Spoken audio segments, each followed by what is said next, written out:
क्या आप जानते हैं आखिर क्यों भगवान श्री कृष्ण अर्जुन के सारथी बने थे? पीतांबरधारी चक्रधर भगवान कृष्ण महाभारत युद्ध में सारथी की भूमिका में थे। उन्होंने अपनी यह भूमिका स्वयं चयन की थी।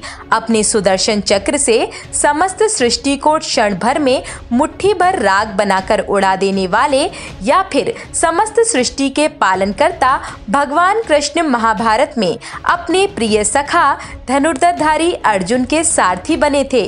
इस बात से अर्जुन को बड़ा ही अटपटा लग रहा था कि उसके प्रिय सखा कृष्ण रथ को हाँकेंगे। सारथी की भूमिका ही नहीं बल्कि महाभारत रूपी महायुद्ध की पटकथा भी उन्हीं के द्वारा लिखी गई थी और युद्ध से पूर्व ही अधर्म का अंत एवं धर्म की विजय वह सुनिश्चित कर चुके थे। उसके बाद भी उनका सारथी की भूमिका को चुनना अर्जुन को असहज कर देने वाला था। भगवान कृष्ण सारथी के संपूर्ण कर्म कर रहे थे। एक सारथी की तरह वह सर्वप्रथम पांडुपुत्र अर्जुन को रथ में सम्मान के साथ चढ़ाने के साथ फिर आरूढ़ होते थे और अर्जुन के आदेश की प्रतीक्षा करते थे। हालांकि अर्जुन उन्हीं के आशीर्वाद एवं मार्गदर्शन के अनुरूप चलते थे, परंतु भगवान कृष्ण अपने इस अभिनय का संपूर्ण समर्पण के साथ निर्वहन करते थे। युद्ध के अंत में वह पहले अर्जुन को उतार कर ही उतरते थे।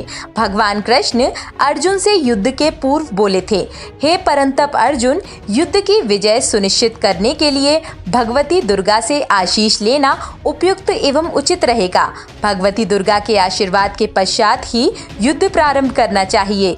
सारथी के रूप में भगवान कृष्ण ने अर्जुन को एक और सलाह दी थी, हे धनुर्धरधारी अर्जुन, मेरे प्रिय हनुमान का आह्वान करो। वह महावीर है, अजेय है और धर्म के प्रतीक हैं। उन्हें अपने रथ की ध्वजा पर आरूढ़ होने के लिए उनका आह्वान करो।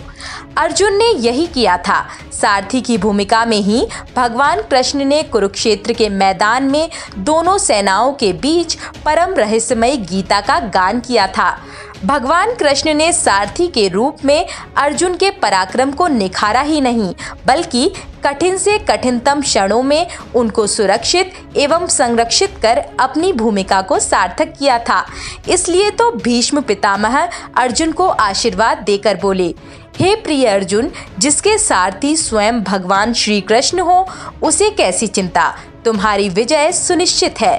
तुम ही विजयी होगे विजयी भाव। सारथी भगवान कृष्ण ने अर्जुन को धर्म का पाठ तब पढ़ाया जब महादानी सूर्यपुत्र कर्ण के रथ के पहिए धरती में धंस गए थे और तब कर्ण अर्जुन को धर्म एवं नीति का पाठ पढ़ा रहा था। उस समय भगवान कृष्ण अर्जुन से बोले, हे पार्थ, कर्ण किस मुंह से धर्म की बात कर रहा है? द्रौपदी के चीरहरण के समय, अभिमन्यु के वध के समय, भीम को विष देते समय, लक्षागृह को जलाने के समय उसका धर्म कहाँ चला गया था? यही क्षण है कर्ण को समाप्त करने का। भगवान कृष्ण के मार्गदर्शन से ही कर्ण का अंत संभव हो सका। सारथी के रूप में ही भगवान कृष्ण ने अर्जुन से जयद्रथ का वध करने के लिए व्यूह की रचना की थी और अर्जुन जयद्रथ का वध कर सके थे। भगवान कृष्ण ने सारथी की भूमिका का इस खूबी से निर्वाह किया था कि अर्जुन को लग रहा था यदि कान्हा के हाथों में घोड़ों की लगाम न होती तो पता नहीं मेरा क्या होता। यहाँ भगवान के दृश्य हाथों में घोड़ों की लगाम थी और अदृश्य हाथों में महाभारत के महायुद्ध की समग्र डोर। महाभारत का युद्ध समाप्त हो गया था। कुरुक्षेत्र में भगवान कृष्ण रथ पर बैठे थे। भगवान कृष्ण के अधरों पर एक निश्चल मुस्कान सदा की तरह बिखरी हुई थी, जो आज कुछ और भी गहरी हो गई थी। आज उनके हाव भाव एवं व्यवहार में कुछ परिवर्तन था। भगवान कृष्ण सदा की तरह रथ से अर्जुन से पहले नहीं उतरे और अर्जुन से बोले, पार्थ, आज तुम रथ से पहले उतर जाओ। तुम उतर जाओगे तब मैं उतरता हूँ। यह सुनकर अर्जुन को कुछ अटपटा सा लगा।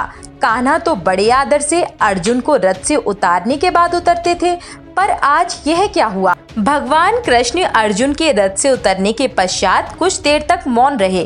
फिर वह धीरे से उतरे और अर्जुन के कंधे पर हाथ रखकर उन्हें रथ से दूर ले गए। उसके पश्चात जो घटा वह सर्वज्ञ भगवान कृष्ण के लिए तो परिचित था, परंतु अर्जुन के लिए विस्मयकारी भारी, अकल्पनीय एवं आश्चर्यजनक था। अनायास ही रथ से अग्नि की लपटें निकलने लगीं और वह एक भयंकर विस्फोट करते हुए जलकर खाक हो गया। अर्जुन देख रहे थे जो रथ इतने अजेय महारथियों के अंत की कहानी का प्रत्यक्षदर्शी था, आज वह पल भर में नष्ट हो गया। अर्जुन देख रहे थे उस रथ से जुड़े अतीत को।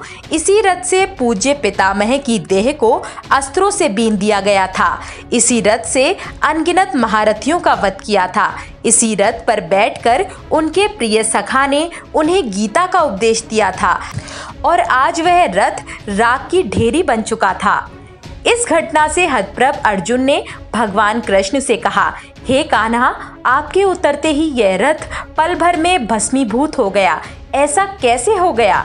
इसके पीछे का क्या रहस्य है? भगवान कृष्ण बोले, हे पार्थ, यह रथ तो बहुत पहले ही नष्ट हो चुका था।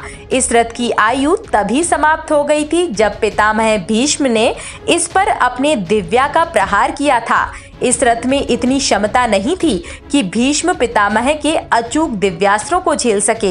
इसके पश्चात इसकी आयु फिर क्षीण हुई जब इस पर द्रोणाचार्य और कर्ण जैसे महारथियों के भीषण दिव्यास्त्रों का पुनः पुनः प्रहार होता रहा। यह रथ अपनी मृत्यु का वरण तो कब का कर चुका था। अर्जुन आश्चर्य मिश्रित भाव से बोले, हे कान्हा, यह रथ इतने पहले मृत्यु का वरण कर चुका था, तो फिर यह इतने समय तक चला कैसे? कैसे इतने दिनों तक आपके हाथों सकुशल कार्य करता रहा? भगवान कृष्ण बोले, यह सत्य है कि इस दिव्य रथ की आयु पहले ही समाप्त हो चुकी थी, परंतु यह रथ मेरे संकल्प से चल रहा था।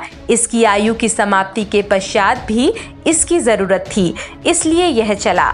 धर्म की स्थापना में इसका महती योगदान था, अतः संकल्प बल से इसे इतने समय तक खींच लिया गया। भगवान कृष्ण आगे बोले, धनंजय, भगवान का संकल्प अटूट, अटल और अखंड होता है। यह संकल्प संपूर्ण सृष्टि में जहाँ कहीं भी लग जाता है वहाँ अपना प्रभाव दिखाता है और यह प्रभाव संदेह से परे अवश्य ही पूर्ण परिणाम देने वाला होता है। जैसे ही संकल्प पूर्ण होता है, संकल्प की शक्ति वापस भगवान के पास चली जाती है और उसका समय एवं प्रभाव समाप्त हो जाता है। ठीक इसी तरह इस रथ पर मेरा संकल्प बल कार्य कर रहा था और उसके समाप्त होते ही जो हुआ वह तुमने देखा। भगवान कृष्ण आगे बोले, इसलिए हे अर्जुन, हम सबको भगवान के हाथों यंत्र बनकर अपना कार्य करना चाहिए। यंत्र का कार्य होता है यंत्री के हाथों में अपना सर्वस्व समर्पण कर देना और उसके आदेशों का पालन करना। इससे कर्तापन का अहंकार समाप्त हो जाता है और जीवन का विकास होता है। जिसका जितना योगदान है उतना ही करना चाहिए और शेष यंत्री के हाथों में छोड़ देना चाहिए। यही जीवन के विकास का रहस्य है।